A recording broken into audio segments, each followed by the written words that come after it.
Hi, is this Nathan? Yeah. Hi, Nathan. This is Deputy Kelly Olson with the Washington County Sheriff's Office. Hi. Hey, what can I do for you today? So there's a statute on concealment of identity, Minnesota Statute 609.735. Okay. And there's teachers, and then they're requiring the students at the schools to conceal their identity with masks. And that law hasn't been overturned. And then there is a thing in the statute that says it's for it could be for a medical treatment, but my kids haven't been prescribed by a doctor to wear a mask. So then if somebody is saying that they have a medical treatment, then they're practicing law without a license. Sure. So a couple things. Obviously, I don't have anything to do with what the schools decide. No, but you have the ability. No, I'm not talking about what the schools decide. I'm just talking about people violating Minnesota Statute 609.735. You guys have criminal law jurisdiction over the schools in Washington County, don't you? Right. Or is that another agency I should call? No. Oh, okay. That is not. That is what schools within Washington County. Okay, all right, good. But the law, I think you're interpreting incorrectly. Oh, so I'm a lawyer by trade. Yep. The law I would say that you're referring to, the concealing identity, that would be probably in reference to committing a crime by wearing a face mask to conceal your identity. Nope. That isn't what it says. I'm reading it to you right now. It says 609.735, concealing identity. Already, sir. A person, that isn't what you're... Sir. No, a person whose identity is concealed by the person in a public place by means of a robe, mask, or other disguise, unless based on religious beliefs or incidental to amusement, entertainment, protection from weather, or medical treatment, is guilty of a misdemeanor. It doesn't say in any way there that that's in any way connection to a crime. That's just if you go around concealing your face, which is what they're doing.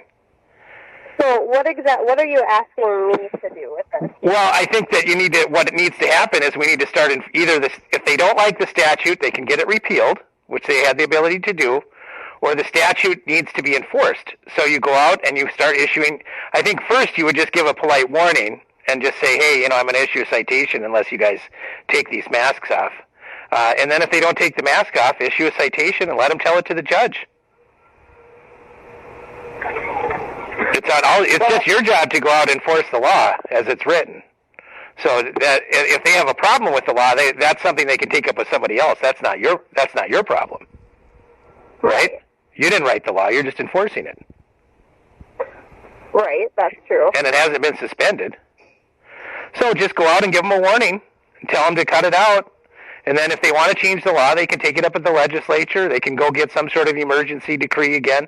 But there's nothing right now that has abrogated this law. This is the law.